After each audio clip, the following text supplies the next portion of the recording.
Olá, sejam muito bem-vindos. Estamos aqui para mais um PodMed Plus, hoje com a doutora Júlia Zanata, que é dermatologista. Seja bem-vinda, doutora. Obrigada pelo convite. Vamos bater um papo aqui sobre algumas coisinhas aí da cosmetologia, mas também queremos falar sobre psoríase, né? Uma doença de pele que afeta tantas pessoas, né? Que envolve muitos mitos acerca da doença em si. E também porque outubro, gente, não é só outubro rosa. A gente precisa lembrar que existe aí o Dia Mundial da Psoríase, né? Onde o maior inimigo, eu acho que é o preconceito, a falta de informação das pessoas, né? Com os pacientes portadores da doença. E a gente vai conversar sobre isso. Doutora Júlia, primeiro eu queria conhecer a tua história, né? Porque são poucos os dermatologistas que estão dispostos, que gostam de tratar a psoríase, porque ela não é exatamente fácil, né? E a doutora Júlia adora falar desse assunto. A doutora Júlia é especialista, ela dedica muito da sua carreira para isso. E eu queria entender essa tua relação com a doença. Isso. Sim, a psoríase entrou na minha vida, assim, no meu primeiro ano de residência, né, como dermatologista.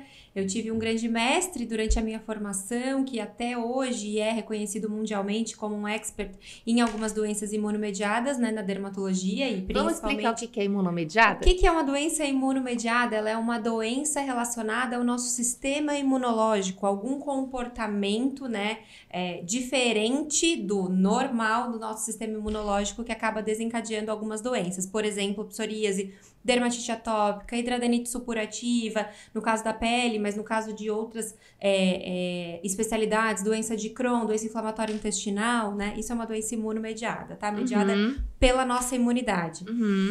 E, enfim, eu tive esse grande mestre, né, que foi uma inspiração para mim, e antes dessa residência eu não conhecia muito sobre a doença, e o fato de o dermatologista trabalhar com autoestima, trabalhar com qualidade de vida, eu acho que a psoríase afeta muito, né, a qualidade de vida dos pacientes.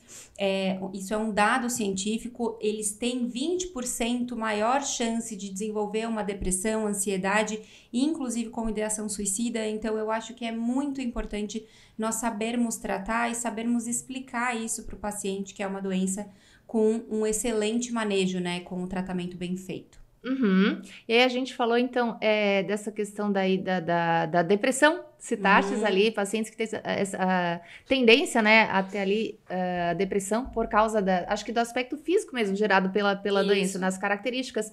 E tu achas assim, então, que a depressão causa psoríase? O estresse causa psoríase?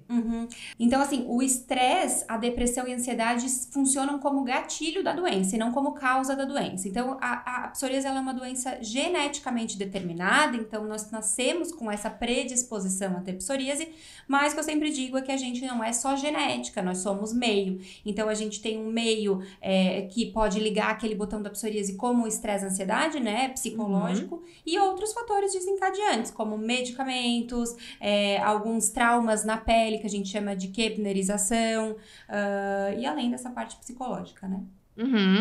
Então, a gente falar que é genético, a gente tá falando que é hereditário, é isso? É isso, um filho, né, uma mãe que tem psoríase tem uma maior chance de ter um filho com psoríase, sim. Olha só, isso vai de gerações. Isso vai de gerações, mas isso não te determina que isso né, vai com certeza acontecer. Aquilo que eu falei anteriormente, né? Nós somos gene, mas nós somos meio. E essa doença, ela tem cura, a psoríase? A psoríase não tem cura, mas a psoríase tem tratamento. Nós temos o último consenso brasileiro de psoríase de 2020, que fala exatamente, né, quais são os métodos de tratamento que nós temos disponíveis, tanto no sistema público de saúde quanto no sistema privado, sistema convênio. Então, nós temos, né, em concordância com outros consensos de outros países, eu sempre falo que concorda com os consensos americanos, consensos europeus de tratamento de psoríase, aqui no Brasil também, e que são muito bem esclarecidos, os pacientes são muito bem manejados quando feitos dessa forma. E doutora, olha só, a psoríase, ela é contagiosa? Não, a psoríase não é uma doença contagiosa, né? Ela é uma doença individual, como eu falei ali anteriormente, nós temos a psoríase de cunho genético, então nós não vamos transferir o nosso gen, né, ao encostar em outra pessoa ou, né, chegar perto de outra pessoa. É como se eu passasse a minha cor dos olhos, né, pra ti, assim, bem que o teu eu queria, né? A gente podia, né, fazer essa transferência, mas não. Não existe. Não. E aí, e mais uma curiosidade que eu tenho a respeito, porque eu já ouvi pessoas falarem assim, eu não tinha, veio do nada.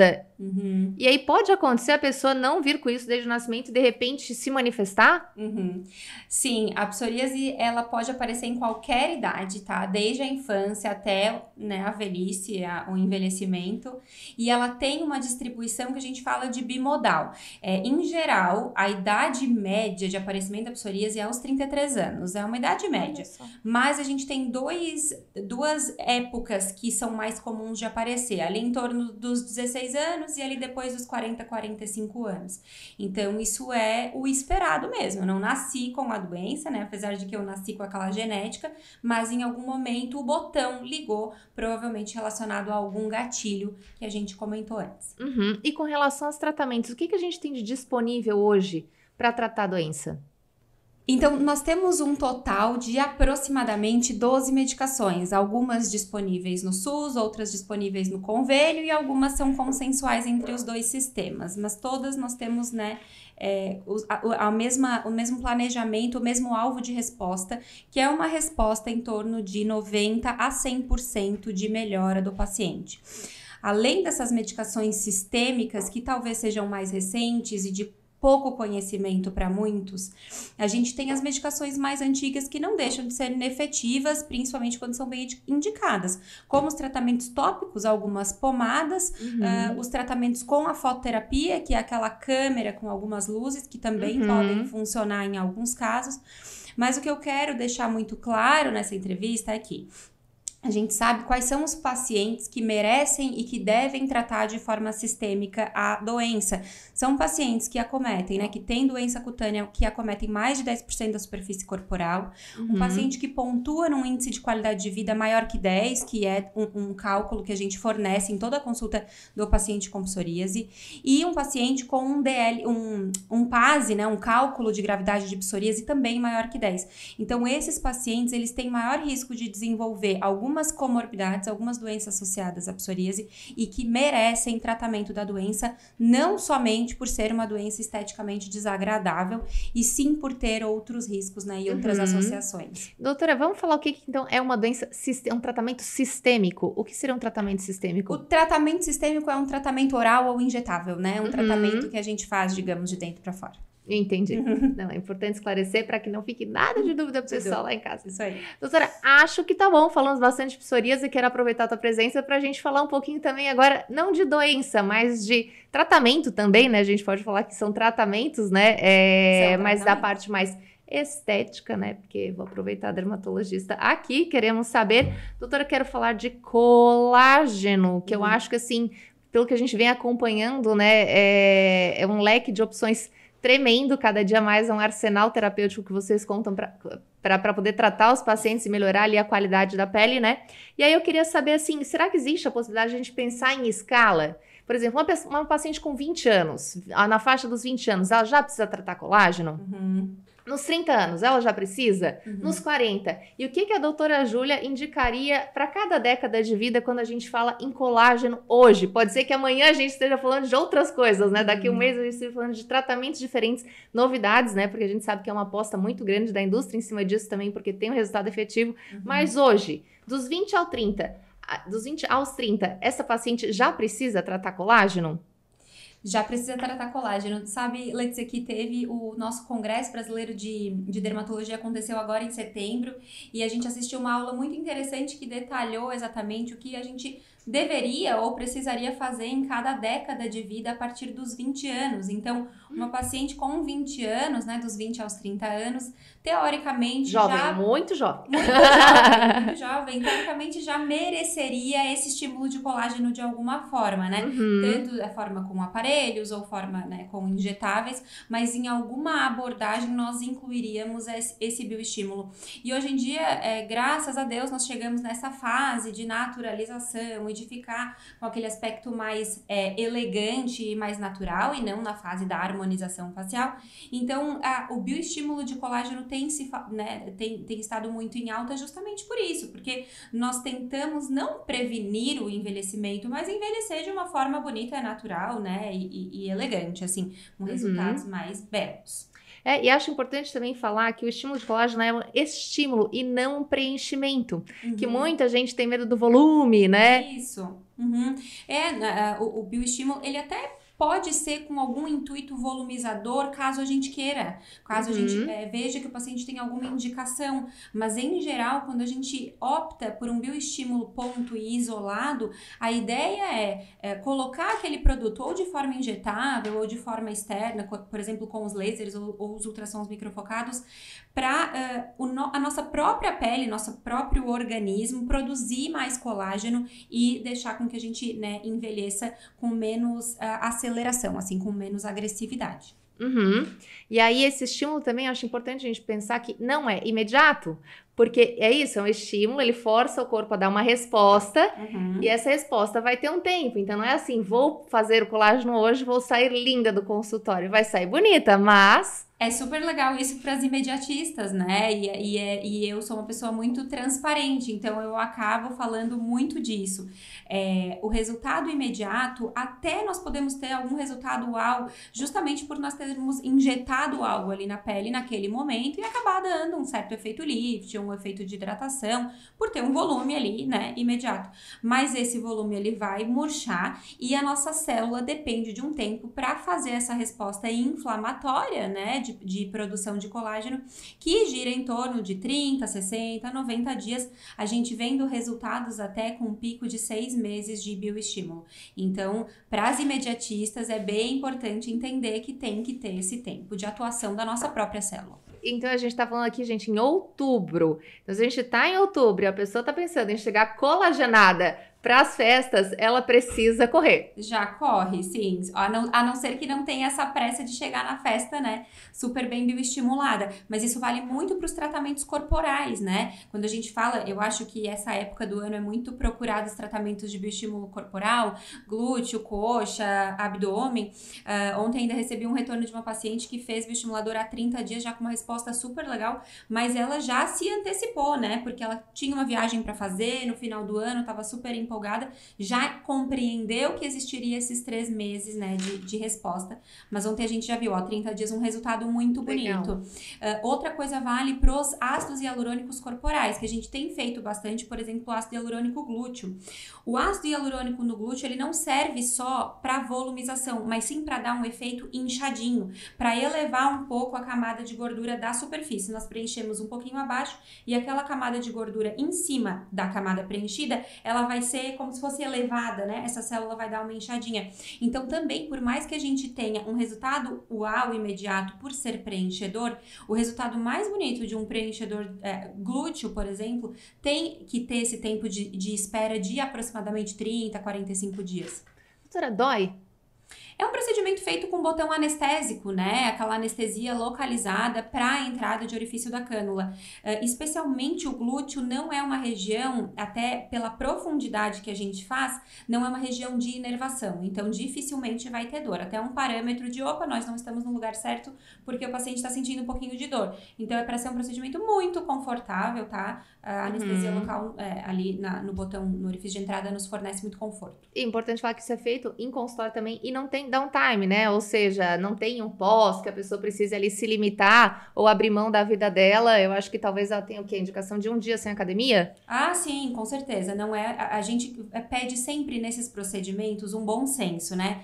Foi-se a época daquele que a gente fala dos dogmas da dermatologia, não pode deitar, não pode fazer exercício físico. Eu sempre deixo isso muito claro em todos os pacientes que fazem procedimento. Hoje em dia ninguém quer ficar, por exemplo, 7 dias sem treinar, né? Então a gente sabe que isso não vai interferir muito. Eu quero uma vida inteira, tô resultado. brincando. Bem que a gente queria, mas não poderia, né? Mas a gente, isso não vai interferir muito, na verdade. Então, o paciente pode sim sair do consultório, a gente pede um bom senso. É claro, se amanhã estiver doendo um pouquinho o glúteo, não faça exercício de glúteo, mas faça outro exercício. E tudo bem, lunchtime procedure, assim, né? Vai lá, faz o procedimento, volta embora, vai trabalhar e viver sua vida. E tá tudo bem. E o risco de complicação, ele existe? Ele existe sim, Letícia. Qualquer procedimento, né, realizado de forma injetável, né, de forma invasiva, tem risco de complicação. O importante é você escolher bem o seu profissional, ver se o seu profissional está apto a resolver, né, se porventura acontecer alguma complicação. Mas como nós estávamos falando de procedimento corporal, eu acho bem importante nós frisarmos que o procedimento realizado, por exemplo, para melhora, né, de contorno glúteo, de aumento de volume glúteo, realizado no consultório, é com ácido hialurônico, um procedimento de tempo, né, de duração temporária de aproximadamente 1 ano e meio, e não procedimentos que duram, né, uma vida, procedimentos permanentes. Isso é muito importante quando a gente fala de complicação, porque os procedimentos permanentes, vamos falar de PMMA, que acho que é o que está mais em alta, tem muita dificuldade de tratamento caso aconteça alguma complicação, diferente do ácido hialurônico, que já é uma molécula que nós sabemos muito bem como resolver. Tá? Sim. Mas, graças a Deus, o risco de complicação é muito pequeno. E que já é algo que o nosso próprio corpo produz, né? O corpo produz ácido hialurônico. Com certeza. E se precisar entrar com, como chama a doutora mesmo? Aquela... Hialuronidase. Hialuronidase, que eu acho dificílimo falar essa palavra. Eu preciso parar e concentrar. Isso, e a hialuronidase, ela funciona, inclusive, para os preenchedores glúteos que nós temos no mercado, que são preenchedores com uma molécula de ácido hialurônico um pouco diferente do que a gente aplica no rosto, é claro. Senão a gente iria precisar de 1 milhão de seringas, né? Sim, claro. Então, eles têm uma mescla de tamanho de célula de ácido hialurônico para ficar um pouco mais volumizado, mas tem estudo de resposta também com hialuronidase. Mas, como eu falei, né? Não existe esse risco aumentado, assim, né, tão grande, tão alto de complicação. Eu falo que tirar a PMA, por exemplo, os cirurgiões plásticos falam muito que é tipo tirar a manteiga do pão. Não tem como não tirar o pão, né? Vai ter uma certa agressão caso precise tratar, então isso não é feito no nosso consultório, né? E aí, doutora, queria pontuar se tem mais alguma coisa que a gente precisava falar sobre colágeno. Eu vou fazer uma pergunta. Talvez ela seja meio óbvia para ti, mas aposto que muita gente consome ali colágeno também. Colágeno em pó, colágeno solúvel, balinha de colágeno, né? Porque hoje praticamente tudo tem colágeno. Funciona? Pois é, ainda um pouco, eu sempre digo que essa resposta a qualquer momento pode mudar, porque os estudos ainda estão em andamento, mas até o momento nada de muito fidedigno, de muito confiável. Se comprovou que sim, se nós tomarmos de forma isolada o colágeno, sendo verisol, sendo peptídeo, vai nos trazer um grande benefício, né? O que às vezes vale a pena? Num paciente que não tem uma boa alimentação, uma boa dieta, né, não faz exercício físico, enfim, e daí sim, vai lá fazer os bioestimuladores ou fazer procedimentos que estimulam o colágeno e nós associarmos os bioestimuladores, os colágenos orais juntos, tá? Até nesse ponto talvez funcionaria do ponto de vista científico, mas de forma isolada, a princípio, não se comprovou nada que seja benéfico até o momento. Tá. Então, aguardamos mais informações. Aguardamos, eu falo, esse meu discurso pode mudar, mas por enquanto o que a gente tem aqui de forma isolada, não. A gente investe nos bioestimuladores e, se necessário, conforme a nossa conversa, a nossa anamnese, se aquele paciente tiver uma indicação de suplementação, aí a gente suplementa. Isso aí, doutora. Queria agradecer a tua participação. Quem quiser seguir a doutora é @juliazanata, com 2 T's, .dermato. Esta belezura de mulher muito competente também, que é uma honra tê-la aqui conosco no estúdio. Muito obrigada pela tua participação. Eu que agradeço, foi um prazer.